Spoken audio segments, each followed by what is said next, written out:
Hello అండి, welcome back to our channel. ఈరోజు వీడియోలో రెస్టారెంట్ స్టైల్లో పన్నీర్ మసాలా కర్రీని ఎలా తయారు చేయాలో చూద్దామండి. ముందుగా పన్నీర్ని ఈ విధంగా కట్ చేసి తీసుకోవాలి. సైజ్ అనేది మీ ఇష్టం అండి. ఈ కర్రీ చేయడం కోసం మసాలా ప్రిపేర్ చేసుకుందాం. బౌల్లో 1 కప్ పెరుగు, హాఫ్ టీ స్పూన్ పసుపు, 1 స్పూన్ కారం, 1 టీ స్పూన్ ధనియాల పొడి, హాఫ్ టీ స్పూన్ జీలకర్ర పొడి వేసుకొని మసాలా అంతా బాగా కలుపుకోవాలండి. పెరుగులో ఈ మసాలాలన్నీ వేసుకొని బాగా కలిపి పెట్టుకోవాలి. ఈ పన్నీర్ మసాలా గ్రేవీకి ఇదే అండి మెయిన్ మసాలా. ఇది చాలా టేస్ట్గా ఉంటుంది ఈ విధంగా చేయడం వల్ల. ప్యాన్లో 2 స్పూన్ల ఆయిల్ వేసుకొని మనం కట్ చేసి పెట్టుకున్న పన్నీర్ అంతా వేసుకోవాలి. 2 నిమిషాలు లో ఫ్లేమ్లోనే ఈ పన్నీర్ అంతా లైట్గా కలర్ మారేంత వరకు ఫ్రై చేసుకోవాలి. చూడండి, ఈ విధంగా పన్నీర్ అంతా ఫ్రై చేసుకొని ఒక ప్లేట్లో తీసి పక్కన పెట్టుకోవాలి. పన్నీర్ ఇలా ఫ్రై చేసి వేసుకోవడం వల్ల టేస్ట్ అనేది గ్రేవీలో చాలా బాగుంటుంది. అదే ఆయిల్లో ఒక ఏలక్కలు, దాల్చిన చెక్క, ఒక బిర్యానీ ఆకు వేసుకొని సన్నగా కట్ చేసుకున్న ఉల్లిపాయ ముక్కలు కూడా వేసుకొని గోల్డెన్ కలర్ వచ్చేంత వరకు ఫ్రై చేసుకోవాలి. 1 స్పూన్ అల్లం వెల్లుల్లి పేస్ట్ కూడా వేసుకొని పచ్చి వాసన వెళ్ళేంత వరకు బాగా ఫ్రై చేసి తీసుకోవాలి. ఇందులో సన్నగా కట్ చేసుకున్న హాఫ్ కప్ టమాటా ముక్కల్ని కూడా వేసుకొని టమాటా అంతా బాగా మగ్గేంత వరకు 5 నిమిషాలు ఫ్రై చేసుకోవాలి. చూడండి, టమాటాలంతా బాగా ఫ్రై అవుతుంది, ఆయిల్ అంతా కూడా సపరేట్ అవుతుంది.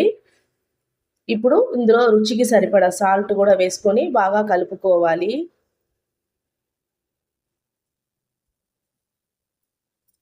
టమాటాలంతా బాగా ఫ్రై అయ్యి ఆయిల్ అంతా సపరేట్ అయిపోయింది చూడండి. ఇందులో మనం మిక్స్ చేసి పెట్టుకున్న ఈ మసాలాలంతా వేసుకోవాలండి. ఫ్లేమ్ అనేది లోలోనే పెట్టుకొని వేసుకొని కలుపుకోవాలి, లేదంటే పెరుగు విరిగిపోతుంది, మళ్ళీ టేస్ట్ కూడా బాగుండదండి పెరుగు విరిగిపోతే.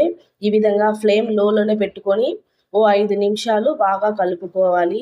ఆయిల్ అనేది సపరేట్ అవ్వాలండి, అంతవరకు గ్రేవీని బాగా ఆయిల్లోనే మంచిగా ఫ్రై చేయాలి. చూడండి, ఆయిల్ అంతా సపరేట్ అయింది. ఇందులో గ్రేవీకి తగిన విధంగా వాటర్ యాడ్ చేసుకొని మరో 3 నిమిషాలు కలుపుకోవాలి. ఇందులో 1 స్పూన్ కస్తూరి మేతి, 1 స్పూన్ గరం మసాలా వేసుకొని అంతా ఒకసారి బాగా కలుపుకోవాలి. ఈ గ్రేవీ అంతా బాగా ఉడికించుకోవాలి. గ్రేవీ అనేది కొంచెం థిక్గా ఉంటే బాగుంటుందండి, మరీ వాటర్గా కాకుండా.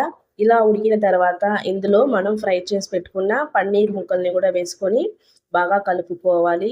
మరో 3 నిమిషాలు ఉడికించుకుంటే సరిపోతుందండి.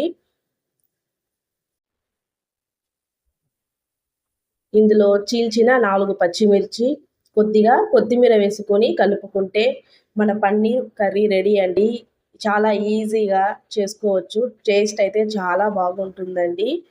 ఈ పన్నీర్ మసాలా కర్రీ చపాతీస్లో కానీ ఫ్రైడ్ రైస్లో కానీ కాంబినేషన్ చాలా బాగుంటుందండి. మీరు కూడా ఒక్కసారి ఈ రెసిపీ ట్రై చేసి ఎలా ఉందో నాకు కమెంట్ చేయండి. ఈ రెసిపీ నచ్చినట్లయితే ప్లీజ్ ఈ వీడియోని లైక్ చేసి ఫ్రెండ్స్ అండ్ ఫ్యామిలీకి షేర్ చేయండి. తప్పకుండా సబ్స్క్రైబ్ చేసుకోండి. Thank you for watching.